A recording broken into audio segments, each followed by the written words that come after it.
తెలుగు రాష్ట్రాల్లో అతిపెద్ద lift manufacturer lifts ట్రై.com dealership కూడా ఇవ్వబడును.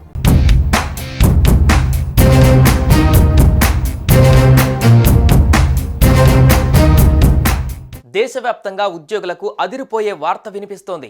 ఉద్యోగులపైన పని ఒత్తిడి పెరుగుతున్న వేళ ప్రభుత్వం కీలక నిర్ణయం తీసుకోబోతుందని తెలుస్తోంది. ఉద్యోగుల సేవలలో సంస్కరణలు తీసుకువస్తున్న ప్రభుత్వాలు తాజాగా వారి పని గంటలు పెంచి పని రోజులు తగ్గించేందుకు చూస్తున్నట్లు హాట్ టాపిక్ గా మారింది.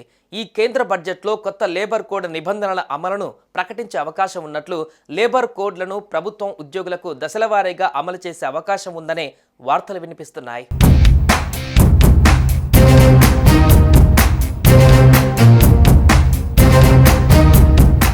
మోదీ ప్రభుత్వం 2025 బడ్జెట్లో 4 లేబర్ కోడ్స్ దశలవారీగా అమలు చేసే ప్రణాళికను ప్రకటించే అవకాశం ఉంది. కొత్త లేబర్ కోడ్స్ను ఒక్కసారిగా కాకుండా విడతల వారీగా అమలు చేయాలని కేంద్ర ప్రభుత్వం ప్లాన్ చేస్తుందని రిపోర్ట్స్ వస్తున్నాయి. వచ్చే ఆర్థిక సంవత్సరం నుంచే ఇది స్టార్ట్ అవుతుంది. ఎందుకంటే ఇలా చేస్తే కంపెనీలు ఈజీగా కొత్త రూల్స్కి అలవాటు పడతాయి, అన్నీ సక్రమంగా జరుగుతాయని భావిస్తున్నారు. కార్మిక ఉపాధి మంత్రిత్వ శాఖ అధికారులు ఢిల్లీ, పశ్చిమ బెంగాల్ లాంటి రాష్ట్రాలతో కలిసి ఈ చట్టాల కోసం రూల్స్ రెడీ చేస్తున్నారు.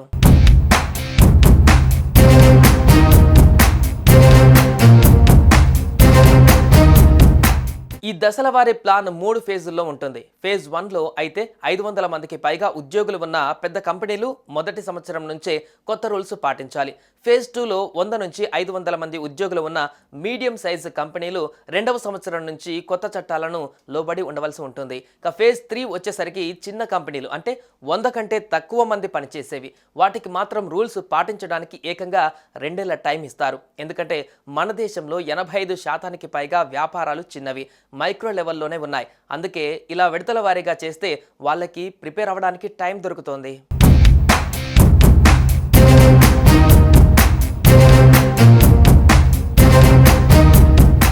ఈ కోడ్లను అమలు చేసేందుకు కేంద్ర కార్మిక మంత్రిత్వ శాఖ రాష్ట్రాలతో చర్చలు జరుపుతోంది.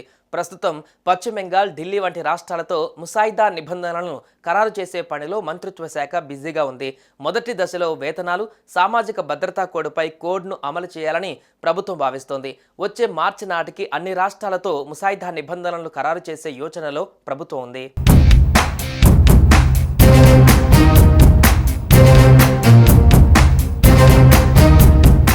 ఇక ఈపీఎఫ్ 95 పెన్షన్దారులకు శుభవార్త వినిపించేందుకు కేంద్రంలోని మోడీ ప్రభుత్వం సిద్ధమవుతున్నట్లుగా తెలుస్తోంది.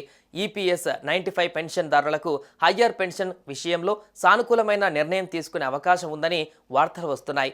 ఈపీఎస్ 95 పెన్షన్ కారణంగా కనీసం పెన్షన్ను 7,500 రూపాయలకు పెంచాలని చాలా సంవత్సరాలుగా కేంద్ర ఉద్యోగులు డిమాండ్ చేస్తున్నారు. అయితే దీనిపై కేంద్రం ఎలాంటి నిర్ణయం తీసుకోలేదు. 2024లో కనీసం నెలవారీ పెన్షన్ 1000 రూపాయలుగా నిర్ణయించాలని ప్రభుత్వం ప్రకటించినప్పటికీ 36.60 లక్షల మందికి పైగా పెన్షన్దారులు తమ ఖాతాలలోకి చేరుతున్నట్లుగా చెబుతున్నారు.